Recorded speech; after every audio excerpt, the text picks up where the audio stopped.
Napoleon Hill का कथन, जो कुछ भी मानव मन कल्पना कर सकता है और उस पर विश्वास कर सकता है, उसे प्राप्त कर सकता है, थोड़ा अजीब लगता है ना? अगर यह इतना आसान होता तो इतने सारे लोग कर्ज में क्यों डूबे होते, नफरत भरी नौकरियों में क्यों काम करते या दुखी रिश्तों में क्यों जीते? यह विरोधाभास हमें सोचने पर मजबूर करता है। क्या हमारे विचारों और हमारे द्वारा बनाए गए जीवन के बीच कोई सीधा संबंध है? आइए मिलकर इसका पता लगाते हैं। क्या आपने कभी देखा है कि कैसे हमारा मन ऐसे दृश्य बनाता है जो वास्तविकता में बदल जाते हैं? जब हम किसी काम को करने से पहले ही असफलता, अपमान या हार के दर्द की कल्पना करते हैं, तो हमारा दिमाग हमारी भावनाओं और प्रतिक्रियाओं को पहले से ही इस तरह से तैयार कर लेता है जैसे यह अपरिहार्य हो। ऐसा होता है कि मस्तिष्क वास्तविक अनुभव और कल्पना में गहराई से जिए गए अनुभव में अंतर नहीं करता है। इसलिए महान एथलीट, उद्यमी और नेता परिवर्तन के उपकरण के रूप में दृश्यीकरण का उपयोग करते हैं। उदाहरण के लिए, रॉजर बैनिस्टर को पागल कहा गया था जब उन्होंने कहा था कि वे 4 मिनट से कम समय में 1 मील दौड़ेंगे, कुछ ऐसा जो डॉक्टरों ने असंभव बताया था। लेकिन उन्होंने न केवल शरीर को बल्कि मन को भी प्रशिक्षित किया। बार बार उन्होंने खुद को फिनिशिंग लाइन पार करते हुए देखा, भीड़ को सुना, अपनी सांसों की दौड़ और जीत को महसूस किया। 1954 में असंभव संभव हो गया और इसके तुरंत बाद अन्य एथलीटों ने भी ऐसा किया। जो बदला वह केवल मानव शरीर नहीं था, बल्कि यह सामूहिक विश्वास था कि यह संभव था। कुछ हासिल करने के बाद जैसे ही हमने इसे हासिल कर लिया है, इसकी कल्पना करने की यह शक्ति है जिसे नेपोलियन हिल मानसिक पूर्वाभ्यास कहते थे। सुबह उठने पर और बकाया बिलों के बारे में सोचने के बजाय खुद को $50,000 का अनुबंध पर हस्ताक्षर करते हुए कल्पना करें। $50,000 अमेरिकी डॉलर, कागज पर कलम को महसूस करते हुए, मुस्कुराते हुए और क्लाइंट का अभिवादन करते हुए आपका शरीर वास्तविक होने पर प्रतिक्रिया करता है। पूर्ण स्वास्थ्य के साथ खुद को देखते हुए, ऊर्जा के साथ चलते हुए, गहरी सांस लेते हुए और कृतज्ञता महसूस करते हुए आपका तंत्रिका तंत्र इसे सत्य के रूप में रिकॉर्ड करता है और शरीर और मन को समायोजित करना शुरू कर देता है। तंत्रिका विज्ञान इसे न्यूरोप्लास्टिसिटी कहता है, नए रास्ते बनाने और कनेक्शन को मजबूत करने की मस्तिष्क की क्षमता जो भविष्य के व्यवहारों को आकार देती है। भावनाओं से भरे हर दृश्यकरण इन रास्तों को मजबूत करते हैं, जैसे रास्ते जो गहरे होते जाते हैं जब तक वे प्राकृतिक मार्ग नहीं बन जाते। अपने जीवन के बारे में सोचें। आपने कितनी बार किसी सपने को छोड़ दिया क्योंकि आप आश्वस्त हो गए थे कि यह असंभव है? आपने कितनी बार जीत की तुलना में असफलता पर अधिक विश्वास किया है? ज्यादातर लोग इस शक्ति को बर्बाद कर देते हैं, लेकिन आप अपने मन को पुनः प्रोग्राम कर सकते हैं। किसी पहचाने गए और सम्मानित व्यक्ति की मुद्रा के साथ खुद को काम पर कल्पना करें, आत्मविश्वास महसूस करें। अपने आप को वित्तीय लक्ष्यों को प्राप्त करते हुए, कर्ज चुकाते हुए और आत्मविश्वास से निवेश करते हुए देखें, जैसे कोई सुरक्षित और मुक्त व्यक्ति। मानसिक रूप से इन पलों का पूर्वाभ्यास करने पर अवचेतन इसे सत्य के रूप में स्वीकार करता है और अवसरों, धारणाओं और व्यवहारों को संरेखित करने के लिए काम करना शुरू कर देता है। असंभव स्वाभाविक लगने लगता है। छोटे निर्णय बदल जाते हैं। बातचीत का एक और स्वर होता है। पहले अदृश्य अवसर दिखाई देते हैं। यह ऐसा है जैसे जीत की कल्पना करने पर आप उन रास्तों का पता लगाने के लिए एक आंतरिक रडार को समायोजित कर रहे हैं जो पहले से मौजूद थे, लेकिन आपने उन्हें नहीं देखा था। चुनौती सरल है। इसे हर सुबह अभ्यास करने के लिए 7 दिन निर्धारित करें। एक लक्ष्य चुनें और सुबह उठकर आंखें बंद कर लें और इसे पहले ही प्राप्त कर चुके होने के अनुभव को जिए। माहौल को महसूस करें, विवरण देखें, आवाजें सुनें, भावनाओं को समझें। यह केवल कल्पना नहीं करना है, बल्कि वास्तविक होने की तरह जीना है। शुरुआती असुविधा होगी, शायद खुद को धोखा देने का एहसास होगा, लेकिन यहीं पर परिवर्तन होता है। प्रत्येक पुनरावृत्ति आपकी नई पहचान के निर्माण में एक ईंट है। थोड़े समय में आप वही जी रहे होंगे जो पहले केवल आपके मन में था। डर एक लकवाग्रस्त करने वाली शक्ति है। यह फुसफुसाता है कि बेहतर है कि कोशिश न करें, हार मानना ज्यादा सुरक्षित है। कितने सपने अधूरे रह गए क्योंकि किसी ने माना कि वह असफल हो जाएगा। डर भ्रम पैदा करता है, छोटी बाधाओं को अभेद्य दीवारों की तरह दिखाता है, संभावनाओं को खतरों में बदल देता है और लोगों को नीरस दिनचर्या में बांध देता है। लेकिन असफलता सफलता के विपरीत नहीं है, यह रास्ते का हिस्सा है। जो लोग बड़ी उपलब्धियां प्राप्त करते हैं और जो स्थिर रहते हैं, उनके बीच का अंतर यह है कि वे गिरावट से कैसे निपटते हैं। अब्राहम लिंकन एक उदाहरण है। संयुक्त राज्य अमेरिका के सबसे प्रभावशाली राष्ट्रपतियों में से एक बनने से पहले उन्होंने कई हार का सामना किया। उनका व्यवसाय चौपट हो गया, उन्हें दिवालियेपन की शर्म का सामना करना पड़ा, उन्हें अपने कर्ज चुकाने में 17 साल लग गए। वे लगातार 8 चुनाव हार गए और अपनी पत्नी की मृत्यु जैसी व्यक्तिगत त्रासदियों से गुजरे। कोई भी व्यक्ति हार मान देता, भाग्य को अंतिम सजा के रूप में स्वीकार कर लेता, लेकिन लिंकन ने इसके विपरीत किया। उन्होंने प्रत्येक असफलता को एक सबक, प्रत्येक हार को उस महान मिशन की तैयारी के रूप में माना जो उनका इंतजार कर रही थी। डर मौजूद था, लेकिन उसने उसे अपने जीवन को नियंत्रित करने की अनुमति नहीं दी। अपनी वास्तविकता को देखते हुए आपने डर के कारण कितने अवसरों को जाने दिया। आपने कितनी बार कोई व्यवसाय शुरू करने, करियर बदलने, कोई परियोजना शुरू करने या कोई प्रतिभा दिखाने के बारे में सोचा, लेकिन किसी आंतरिक आवाज को सुनकर पीछे हट गए जो कह रही थी कि यह इसके लायक नहीं होगा। डर आपको यह विश्वास दिलाता है कि कोशिश करने का दर्द पछतावे के दर्द से अधिक है, लेकिन यह पछतावा धीरे धीरे कम होता है और किसी भी अस्थायी असफलता से बहुत अधिक समय तक रहता है। रहस्य डर के साथ संबंध को बदलना है, इसे दुश्मन के रूप में नहीं बल्कि एक संकेतक के रूप में देखना है कि आप सही रास्ते पर हैं, क्योंकि हर उस चीज के लिए साहस की आवश्यकता होती है जो इसके लायक है। विज्ञान इसकी पुष्टि करता है। अध्ययन दर्शाते हैं कि जब हम अपरिहार्य सफलता में विश्वास करते हुए कार्य करते हैं तो मस्तिष्क डोपामाइन जैसे न्यूरोट्रांसमीटर छोड़ता है जो प्रेरणा को बढ़ाता है और कोर्टिसोल को कम करता है जो तनाव से जुड़ा होता है। मानसिक रूप से यह मान लेना कि जीत समय की बात है आपके शरीर और मन को अलग तरह से प्रतिक्रिया करने की अनुमति देता है, जिससे स्पष्टता के साथ चुनौतियों का सामना करने की अनुमति मिलती है। हिचकिचाहट नहीं। परिवर्तन डर को खत्म करने में नहीं है, बल्कि इस आत्मविश्वास के साथ उसके सामने खड़े होने में है कि यह आपके परिणामों को परिभाषित नहीं करता है। कल्पना कीजिए कि अगर हर महत्वपूर्ण निर्णय के सामने आप खुद से यह सवाल पूछते हैं, अगर मुझे पूरा यकीन हो कि मैं जीत जाऊंगा तो मैं कैसे काम करूंगा? यह प्रश्न अदृश्य श्रृंखलाओं को तोड़ देता है, क्योंकि यह ध्यान को असुरक्षा से विश्वास में स्थानांतरित करता है। यह कठिनाइयों को नकारने के बारे में नहीं है, बल्कि आप उन्हें कैसे देखते हैं, इसे बदलने के बारे में है। बाधा असफलता की चेतावनी बनना बंद कर देती है और महारत का एक पुल बन जाती है, और हर गिरावट में एक बड़े लाभ का बीज होता है। चुनौती इस विश्वास से काम करना शुरू करना है। मैं कोशिश करूंगा, या शायद एक दिन जैसे कमजोर भावों को निश्चितता के बयानों से बदलें। मैं करूंगा, मैं पहले से ही कर रहा हूं, यह अपरिहार्य है। ऐसा कहकर आप केवल खुद को समझाने की कोशिश नहीं कर रहे हैं, आप अपने मस्तिष्क को फिर से प्रोग्राम कर रहे हैं। समय के साथ आपके आसपास के लोग भी इस ऊर्जा को महसूस करते हैं। वे आपके आसन, आवाज के स्वर और निर्णयों में देखते हैं कि आप संदेह के साथ नहीं बल्कि दृढ़ विश्वास के साथ आगे बढ़ रहे हैं। जब आप उसके बावजूद कार्य करते हैं तो डर कमजोर हो जाता है और हर कदम पर आप इस बात का प्रमाण बन जाते हैं कि यह केवल आपके मन द्वारा बनाया गया एक भूत था। केवल सफलता की कामना करना ही काफी नहीं है, किसी ऐसे व्यक्ति की पहचान ग्रहण करना आवश्यक है जिसने उसे पहले ही प्राप्त कर लिया है। यह कहने में और घोषित करने में अंतर है कि आप कुछ बनने की कोशिश कर रहे हैं। जब कोई कहता है कि वह स्वस्थ होने की कोशिश कर रहा है तो वह लगातार संघर्ष की स्थिति में रहता है, किसी दूर की चीज के पीछे। लेकिन जब वह घोषित करता है कि वह स्वस्थ है तो उसके चुनाव, रवैया और आदतें स्वाभाविक रूप से बिना प्रयास के इस पहचान को दर्शाते हैं। अपनी सोच बदलना केवल शब्दों का मामला नहीं है, यह एक गहरा परिवर्तन है जो वास्तविकता की आपकी धारणा को पूरी तरह से बदल देता है। जैसे वे जो जीत हासिल करने से पहले ही विजेताओं की तरह काम करते हैं।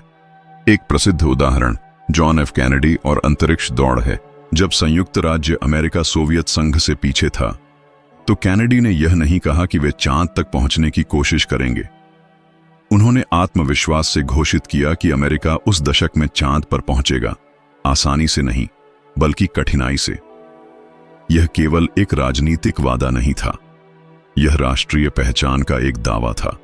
कैनेडी ने पूरे देश को विजेता के रूप में, अग्रणी के रूप में काम करने के लिए प्रेरित किया, भले ही उनके पास आवश्यक तकनीक न हो।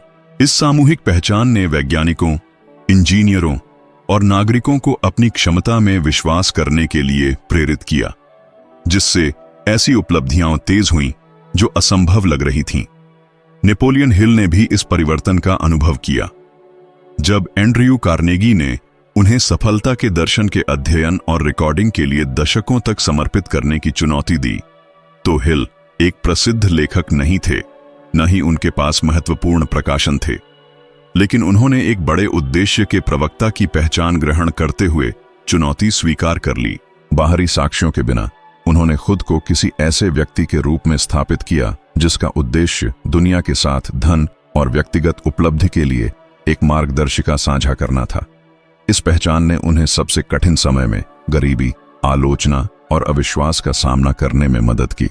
यह वही पहचान थी जिसने उन कार्यों की उत्पत्ति की जिसने पीढ़ियों को प्रभावित किया और लाखों लोगों के जीवन को बदल दिया। आपके द्वारा चुनी गई पहचान आपके परिणामों को परिभाषित करती है। यदि आप खुद को कर्ज में डूबे, सीमित और बदकिस्मत के रूप में देखते हैं, तो आपके कार्य इसे प्रतिबिंबित करेंगे, आपकी स्थिति को मजबूत करेंगे। परंतु अगर आप एक संपन्न, संगठित और सक्षम व्यक्ति की पहचान ग्रहण करते हैं, भले ही आपके पास आर्थिक प्रमाण न हो, तो आपका व्यवहार इस नए दृष्टिकोण के अनुरूप हो जाएगा। आपकी मुद्रा, आपके शब्द और आपके निर्णय बदल जाएंगे। खुद से पूछें, अगर मैं पहले से ही अपना सर्वश्रेष्ठ संस्करण होता तो मैं कैसे कार्य करता? मैं कौन से कपड़े पहनता? मैं किन लोगों से मिलता? मैं किस तरह की बातचीत करता? मैं क्या चुनाव करता? यह दिखावा करने के बारे में नहीं है, बल्कि अपने वास्तविक स्व से जुड़ने के बारे में है, जो डर और सीमाओं से परे है। जब आप अपनी वर्तमान वास्तविकता से श्रेष्ठ होने का नाटक करते हैं, तो आपका मन संघर्ष में पड़ जाता है, और इस असुविधा को दूर करने के लिए यह आपकी आंतरिक परियोजना के अनुरूप बाहरी दुनिया को समायोजित करने के लिए काम करता है। यहीं पर अवसर आते हैं, रिश्ते विकसित होते हैं और जीवन आपके पक्ष में साजिश करता हुआ प्रतीत होता है। इसलिए नहीं कि दुनिया बदल गई है, बल्कि इसलिए कि आपने उसे देखने का तरीका बदल दिया है। आपको अपनी इच्छानुसार कार्य करने से पहले परिस्थितियों के बेहतर होने की प्रतीक्षा करने की आवश्यकता नहीं है। रास्ता उलटा है। पहले आप आंतरिक रूप से बदलते हैं, फिर दुनिया प्रतिक्रिया करती है। यह उन लोगों के लिए एक मौलिक सबक है जो अपने जीवन को बदलना चाहते हैं। पाने से पहले बनना, जीतने से पहले कार्य करना, भविष्य की पहचान ग्रहण करना, इससे पहले कि वह वर्तमान में आ जाए। यह वह कुंजी है जो सपने देखने वालों को साकार करने वालों से अलग करती है। बहुत से लोग मानते हैं कि बड़े परिवर्तन महान क्षणों, महाकाव्य निर्णयों या भाग्य के झटकों में होते हैं, लेकिन जीवन दैनिक विकल्पों, आदतों, प्रतीत होता है कि महत्वहीन दिनचर्या से ढाला जाता है, जो भाग्य का निर्माण या विनाश करती है। यही रहस्य है। बहुत से लोग त्वरित परिवर्तनों का सपना देखते हैं, लेकिन दैनिक अनुशासन की शक्ति को कम आंकते हैं, वांछित पहचान के साथ कार्यों को संरेखित करने की। विंस लोम्बार्डी ने हार चुकी ग्रीन बे पैकर्स टीम को संभालते हुए पिछले सीजन में केवल एक जीत के साथ जटिल रणनीतियों का उपयोग नहीं किया, बल्कि दैनिक अनुष्ठान बनाए जो खिलाड़ियों के शारीरिक प्रदर्शन और मानसिकता को आकार देते थे।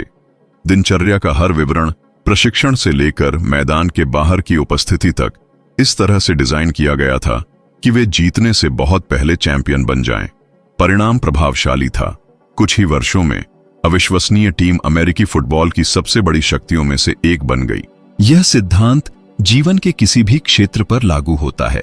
कार्य वातावरण को इस तरह व्यवस्थित करें जैसे आप पहले से ही नेतृत्व की स्थिति में हों। उस पेशेवर की तरह कपड़े पहने जो आप बनना चाहते हैं। सीखने और चिंतन की दैनिक दिनचर्या स्थापित करें। ये आपके अवचेतन मन के लिए संकेत है कि आप पहले से ही वांछित वास्तविकता में रहते हैं। मस्तिष्क इस नए पैटर्न को बनाए रखने के लिए नए कनेक्शन बनाता है। अध्ययन दर्शाते हैं कि परिवेश और दिनचर्या सीधे व्यवहार को प्रभावित करते हैं, मन को प्रोग्राम करते हैं। अस्त व्यस्त दिनचर्या भ्रम को मजबूत करती है। संगठित दिनचर्या स्पष्टता और ध्यान को मजबूत करती है। शुरुआत में असुविधा महसूस करना आम बात है, यहां तक कि यह नकली भी लग सकता है। ऐसा इसलिए होता है क्योंकि मन पुराने पैटर्न के आदी है। लेकिन यह असुविधा दर्शाती है कि आप एक नई पहचान बनाने के लिए एक पुरानी पहचान को तोड़ रहे हैं। यह संज्ञानात्मक असंगति है। जब क्रियाएं और विश्वास एक जैसे नहीं होते हैं तो मस्तिष्क इस विरोधाभास को समायोजित करने की कोशिश करता है। दृढ़ता से मन नए व्यवहार को स्वाभाविक रूप से स्वीकार करता है और प्रारंभिक प्रयास स्वचालित हो जाता है। देर तक सोने वाले के लिए जल्दी उठना असंभव लगता है, लेकिन दिनचर्या बन जाने पर यह बलिदान होना बंद हो जाता है और पहचान का हिस्सा बन जाता है। यही बात पैसे का कुछ हिस्सा बचाने पर भी लागू होती है, भले ही वह 10% ही क्यों न हो। शुरुआत में यह मुश्किल लगता है, लेकिन रोजाना दोहराने पर यह स्वचालित हो जाता है, जब तक कि आपको पता नहीं चलता कि आपने एक ऐसा भंडार जमा कर लिया है जिससे आपकी वित्तीय सुरक्षा बदल गई है। बहुत से लोग शॉर्टकट ढूंढते हैं, छोटी छोटी निरंतरताओं के साथ समझौता किए बिना विशाल परिणामों की अपेक्षा करते हैं। यही कारण है कि वे असफल हो जाते हैं। रहस्य दैनिक अनुष्ठान बनाना है जो उस जीवन के अनुरूप हो जिसकी आप कामना करते हैं। 3 चीजें लिखें जिनके लिए आप आभारी हैं। अपने स्थान को किसी सफल व्यक्ति की तरह व्यवस्थित करें। किसी ऐसी चीज के बारे में 15 मिनट का अध्ययन करें जो आपके दृष्टिकोण का विस्तार करे। सार्थक बातचीत में निवेश करें। ये छोटे छोटे कार्य हैं जो दोहराए जाने पर जमा होते हैं और चुपके से आपकी नई पहचान को आकार देते हैं। समय के साथ ये अनुष्ठान व्यवहार और आत्म छवि को बदल देते हैं। आप खुद को किसी ऐसे व्यक्ति के रूप में देखना बंद कर देते हैं जो कोशिश कर रहा है और खुद को किसी ऐसे व्यक्ति के रूप में देखना शुरू कर देते हैं जो पहले से ही है। बाहरी दुनिया अलग तरह से प्रतिक्रिया करती है क्योंकि आप अब उस व्यक्ति की तरह काम नहीं करते जो बदलना चाहता है, बल्कि उस व्यक्ति की तरह जो पहले ही बदल चुका है। शब्दों का एक अद्भुत प्रभाव होता है। वे केवल संचार नहीं हैं, बल्कि अवचेतन के लिए प्रत्यक्ष आदेश हैं जो हमारी धारणा और क्रियाओं को आकार देते हैं। मैं नहीं कर सकता, मैं कोशिश करूंगा, शायद ये सही हो जाए, जैसे वाक्यांश मन को संदेह के लिए प्रोग्राम करते हैं, जिससे असुरक्षा और हिचकिचाहट पैदा होती है। जबकि मैं करूंगा, मैं हूं, यह पहले से ही हो रहा है। जैसे विश्वास के वाक्यांश सच्चाइयों के रूप में प्राप्त होते हैं, इस नई वास्तविकता को बनाए रखने के लिए व्यवहारों को संरेखित करते हैं। विंस्टन चर्चिल की कहानी भाषा की शक्ति को दर्शाती है। द्वितीय विश्व युद्ध के महत्वपूर्ण क्षण में जब इंग्लैंड कमजोर हो गया था, तो उन्होंने हम प्रतिरोध करने का प्रयास करेंगे नहीं कहा, बल्कि दृढ़ता से घोषित किया, हम कभी हार नहीं मानेंगे। इन शब्दों ने निराशा के कगार पर एक राष्ट्र में एक मनोवैज्ञानिक किला बनाया। नागरिकों ने हार के बीच भी जीत पर विश्वास करना शुरू कर दिया। भाषा ने एक लोगों की पहचान को आकार दिया और इतिहास के पाठ्यक्रम को बदल दिया। अपने जीवन के बारे में सोचें। आपने कितनी बार कमजोर शब्दों का उपयोग करके अपने सपनों को विफल किया है, बिना जाने? मैं अपने आरणों का भुगतान करने की कोशिश करूंगा। कहने का अर्थ आपके अवचेतन मन को है कि आप यह नहीं कर पा सकते हैं, जिससे आपकी कार्रवाई कमजोर हो जाती है। लेकिन मैं अपनी वित्तीय स्वतंत्रता का निर्माण कर रहा हूं, कहने से आत्मविश्वास आता है। आपके संसाधनों के प्रबंधन, अवसरों के प्रति आपके दृष्टिकोण और आपके दृढ़ संकल्प को बदल देता है। मनोविज्ञान सिद्ध करता है, जिस तरह से हम बोलते हैं वह विभिन्न मस्तिष्क सर्किट को सक्रिय करता है। अनिश्चित वाक्यांश चिंता और भय से जुड़े क्षेत्रों को सक्रिय करते हैं, जबकि सकारात्मक वाक्यांश आत्मविश्वास और निर्णय लेने के क्षेत्रों को सक्रिय करते हैं। अपनी भाषा पर नजर रखें। धीरे धीरे सीमित अभिव्यक्तियों को समाप्त करें और उन्हें मजबूत बयानों से बदलें। यह आपके आंतरिक संवाद और दूसरों के साथ संचार पर लागू होता है। मुझे आशा है कि यह सही हो जाएगा। को यह सही हो जाएगा से बदलने से आपका मन फिर से प्रोग्राम हो जाता है। मैं कोशिश करूंगा को त्यागना और मैं करूंगा को अपनाने से नए तंत्रिका संबंध बनते हैं, जिससे विजयी मानसिकता मजबूत होती है। प्रारंभ में यह कृत्रिम लग सकता है, जैसे कि एक गैर मौजूद वास्तविकता को बलपूर्वक लागू करना, लेकिन इस अभ्यास के दोहराव से एक नई पहचान बनती है। आपके शब्द केवल कथन नहीं रहेंगे और यह दर्शाएंगे कि आप कौन हैं। लोग आपकी आवाज में दृढ़ता, आपके रुख में आत्मविश्वास और आपके निर्णयों में स्पष्टता देखेंगे। शब्दों से मिलने वाली ऊर्जा अवसरों को आकर्षित करेगी और संदेह को दूर करेगी। अपनी भाषा का निरीक्षण और सुधार करना शुरू करें। बाधाओं के सामने मैं कैसे जीतूंगा पूछें, क्या होगा अगर मैं असफल हो गया के बजाय वित्तीय लक्ष्य निर्धारित करते समय मैं हर दिन धन का निर्माण कर रहा हूं कहें, मैं पैसे बचाने की कोशिश करूंगा के बजाय। प्रत्येक समायोजन एक बीज है जो ठोस परिणाम उत्पन्न करता है। आपके शब्द वह जीवन बनाते हैं जो आप जिएंगे। कम ही लोग समझते हैं कि कैसे वातावरण और लोग विचारों, निर्णयों और परिणामों को आकार देते हैं। मन एक ऐसे मैदान में पानी की तरह है जो सबसे आसान रास्ता तलाशता है। यदि परिवेश अव्यवस्था, संदेह और निराशावाद को प्रसारित करता है तो आपका मन प्रभावित होगा। सकारात्मक उत्तेजनाओं से खुद को घेरकर एक ऐसा बल क्षेत्र बनता है जो परिवर्तन को बनाए रखता है। एंड्रयू कार्नेगी अपने समय के सबसे अमीर लोगों में से एक और नेपोलियन हिल के संरक्षक का कहना था कि उनका सबसे बड़ा रहस्य धन नहीं बल्कि उनके आसपास के लोग थे। उन्होंने मास्टरमाइंड का सिद्धांत बनाया, विचारों, समाधानों और अवसरों को गुणा करने के लिए अलग अलग दिमागों को एक साथ लाना। कार्नेगी ने बड़े दिमागों से घिरे रहने के लिए अमीर होने का इंतजार नहीं किया।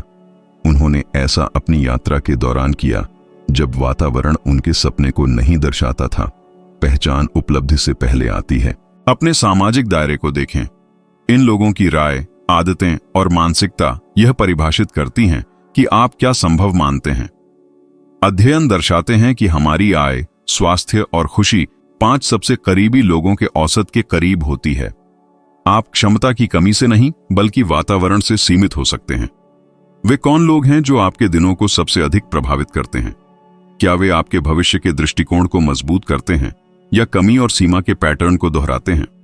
यह सिद्धांत भौतिक परिवेश पर लागू होता है। आपका कार्यस्थल, कपड़े, रोजमर्रा की चीजें आपके बारे में और आप क्या पात्र हैं इसके बारे में सूक्ष्म संदेश भेजती हैं। अव्यवस्था भ्रम को व्यक्त करती है। लापरवाह कपड़े कम आत्मसम्मान को मजबूत करते हैं। अव्यवस्थित स्थान औसत दर्जे की स्वीकृति का संकेत देते हैं। अपने स्थान को उच्च प्रदर्शन वाले व्यक्ति की तरह व्यवस्थित करें। उस व्यक्ति के रूप में कपड़े पहने जिसने सम्मान प्राप्त किया है। उन उपकरणों में निवेश करें जो आपके वांछित स्तर के अनुरूप हों। यह एक ऐसा माहौल बनाता है जो आपके दिमाग को बढ़ावा देता है। शुरुआत में ये परिवर्तन कृत्रिम और असुविधाजनक लग सकते हैं। यह असुविधा इंगित करती है कि आप पुराने पैटर्न को तोड़ रहे हैं। यह एक पौधे को प्रत्यारोपित करने जैसा है। यह शुरू में नई मिट्टी को अजीब लगता है, लेकिन जल्द ही यह और मजबूत हो जाता है। नकारात्मक बातचीत को सकारात्मक संवाद से बदलें। अपनी सोच को ऊंचा उठाने वाली किताबें, व्याख्यान और अनुभवों से खुद को जोड़ें और उन लोगों से विनम्रतापूर्वक दूरी बनाएं जो शंका और निराशा को बढ़ावा देते हैं। यह एक दैनिक चुनाव है। यह सभी को त्यागने के बारे में नहीं है, बल्कि अपने दायरे को बढ़ाने और ऐसे रोल मॉडल ढूंढने के बारे में है जो आपके इच्छित भविष्य का प्रतिनिधित्व करते हैं। बाहरी माहौल में छोटे छोटे बदलाव आपको चुपके से याद दिलाते रहेंगे कि आप किस तरह के इंसान बन रहे हैं। यह माहौल आपकी नई पहचान का प्रतिबिंब बन जाता है, जब तक कि उच्च स्तर पर जीना स्वाभाविक नहीं हो जाता। आपका बाहरी जीवन आपके द्वारा पोषित आंतरिक स्व के साथ तालमेल बिठा लेता है। अगर आप यहां तक पहुंचे हैं तो इसका मतलब है कि आपके अंदर एक ऐसी ज्वाला है जो अब ऑटो पायलट पर चलना नहीं चाहती। यहां साझा किया गया हर शिक्षण सिद्धांत नहीं, बल्कि एक व्यवहारिक तरीका है जो आपकी वास्तविकता को बदल सकता है। यह एक बड़ी यात्रा का सिर्फ एक कदम है। आपका विकास जारी है। अगला वीडियो इस यात्रा को और गहराई से समझाएगा और दिखाएगा कि आप अपने लायक जीवन की ओर एक और सीढ़ी कैसे चढ़ सकते हैं। अभी देखें, क्योंकि मैं आपके परिवर्तन के लिए प्रतिबद्ध हूं। आपकी उपस्थिति के लिए धन्यवाद और अगले वीडियो में आपसे फिर मिलने की उम्मीद करता हूं, ताकि हम साथ मिलकर आपके बेहतर संस्करण के निर्माण को जारी रख सकें।